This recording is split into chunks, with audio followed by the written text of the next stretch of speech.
देखिए, पूर्णिया रेंज के आईजी शिवदीप वामन राव लांडे ने कुछ दिनों पहले अपने पद से इस्तीफा दे दिया। इस्तीफे का कारण उन्होंने निजी कारण को बताया था और इसको लेकर जो है चर्चाएं इसलिए वो तेज हो गई थी कि क्योंकि कहीं ना कहीं जो इस्तीफा जो कई लोग जो दे रहे हैं आईएएस आईपीएस जो है वो राजनीति में एंट्री कर रहे हैं। तो ये भी चर्चाएं थी कि कहीं ना कहीं सिद्दीक लांडे जो है वो राजनीति में एंट्री करेंगे, लेकिन उनका इस्तीफा जो है वो नामंजूर कर दिया गया है। हम तमाम मुद्दों पर चर्चा करने के लिए हमारे साथ पूर्व आईपीएस अधिकारी अमिताभ कुमार दास जी हैं। कैसे देखते हैं सिद्दीक लांडे जो आईजी हैं पूर्णिया रेंज के, उनका इस्तीफा नामंजूर हो गया? देखिए, मामला मैं शुरू से दर्शकों को बताता हूँ। ये जो शिवदीप लांडे हैं, ये 2006 बैच के आईपीएस हैं और इन दिनों जैसा आपने बताया पूर्णिया के आईजी हैं। ये महाराष्ट्र के रहने वाले हैं, महाराष्ट्र के अकोला के रहने वाले हैं जी। और मतलब इनका आप कुछ कह सकते हैं राजनीतिक ताल्लुक भी है। इनके जो ससुर हैं वो महाराष्ट्र सरकार में माननीय मंत्री भी हुआ करते थे। शिवदीप लांडे की गिनती एक अच्छे अधिकारी में होती है बिहार में, और जब पटना के सिटी एसपी थे तो इनका अच्छा काम रहा था। और कुछ दिनों पहले, मुझे लगता है 1 महीना के आसपास हुआ होगा, इन्होंने मतलब अपने फेसबुक पोस्ट पर अपने त्यागपत्र की घोषणा की थी, इस्तीफा की घोषणा की थी। और इन्होंने कहा कि मैं इस्तीफा दे रहा हूँ, और ये भी जोड़ दिया कि लेकिन बिहार में नहीं छोड़ूंगा, बिहार मेरी कर्मभूमि बनी रहेगी, वगैरह वगैरह। उसके बाद बहुत सारे कयास लगाए गए कि क्या ये राजनीति में आने को सोच रहे हैं, क्या ये जन स्वराज में आएंगे, क्या ये प्रशांत किशोर पांडे के साथ आएंगे, क्या पांडे और लांडे की जोड़ी बन जाएगी। मतलब कहते हैं ना, जितने मुंह उतनी बातें। अब आप खबर दे रहे हैं, मुझे आप ही के माध्यम से खबर मिल रही है कि इनका इस्तीफा नामंजूर कर दिया गया है। तो मैं दर्शकों को बता दूं, ये इस्तीफा का होता है कि प्रक्रिया क्या है। देखिए, जो आईएएस होते हैं या आईपीएस होते हैं, ये बिहार सरकार के अधिकारी नहीं होते हैं, ये भारत सरकार के अधिकारी होते हैं।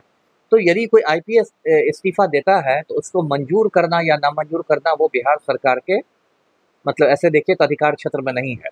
वो फाइनली वो भारत सरकार का गृह मंत्रालय मंजूर करता है, और आखिरी में फाइल राष्ट्रपति तक जाती है, क्योंकि आईएएस आईपीएस की जो नियुक्ति होती है वो राष्ट्रपति के द्वारा की जाती है।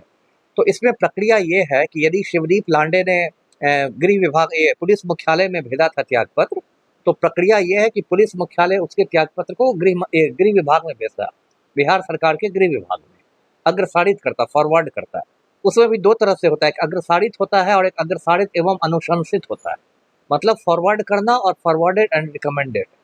तो कई बार सीधे अग्रसारित कर दिया जाता है, फॉरवर्ड कर दिया जाता है, और कई बार फॉरवर्ड के साथ अनुशंसित किया जाता है कि हाँ, ये आप इसकी बात मान लीजिए। तो ये था। और फिर गृह विभाग जो बिहार सरकार का है वो भारत सरकार के गृह मंत्रालय को नई दिल्ली में भेजता है कि इस्तीफा, और उसका भारत सरकार का गृह मंत्रालय पर फैसला करता है, जो भी वहाँ अधिकारी लोग हैं। उसके बाद फिर ये फाइल, लंबी प्रक्रिया है, गृह मंत्री तक जाती, फिर कैबिनेट की ओर से राष्ट्रपति को जाती, और अब और ये होता है। जैसे मैं आपको बताऊं, जो आनंद मिश्रा हैं 2011 बैच के आईपीएस, उन्होंने बक्सर से चुनाव भी लड़ा था।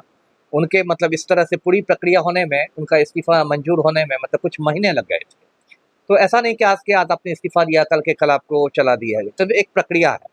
अब आप जो कह रहे हैं कि पुलिस मुख्यालय ने नामंजूर कर दिया, इसका ये मतलब हो गया कि पुलिस मुख्यालय ने कहा कि हम इसको आगे बढ़ाएंगे ही नहीं, है ना। तो अब देखिए क्या है, हुआ क्या था कि शिवदीप लांडे के इस्तीफे से बिहार सरकार की बहुत मतलब किरकिरी हो गई थी, क्योंकि उसके 1 डेढ़ महीने पहले ये खबर आई थी कि दरभंगा की जो ग्रामीण एसपी है श्रीमती काम्या मिश्रा, वो 2019 बैच की आईपीएस है, उसने भी अपना इस्तीफा दे दिया पुलिस मुख्यालय को। और इधर जो भट्टी सर थे, राजविंदर सिंह भट्टी सर, वो बिहार छोड़ के चले गए थे केंद्रीय प्रतिनियुक्ति पर।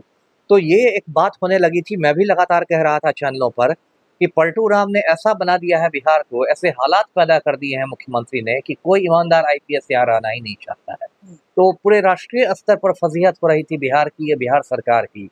तो हो सकता है उस फजीहत से बचने के लिए, उस फजीहत से बचने के लिए भी ये नामंजूर कर दिया हो इस्तीफा। तो अब तो देखिए मतलब इन पर निर्भर करता है शिवदीप लांडे पर। आप कोई बंधुआ मजदूर तो नहीं ना है कि सरकार आपको जबरदस्ती रख सकती है। यदि उनको नौकरी करने का मन नहीं होगा तो बढ़िया भी समेट के निकल जाए। उसके बाद सरकार उनको ज्यादा से ज्यादा क्या करेगी, बर्खास्त कर देगी। तो ऐसे भी तो वो नौकरी छोड़ना ही चाह रहे थे, है ना। तो इसलिए आप किसी को जबरदस्ती नहीं रोक सकते हैं।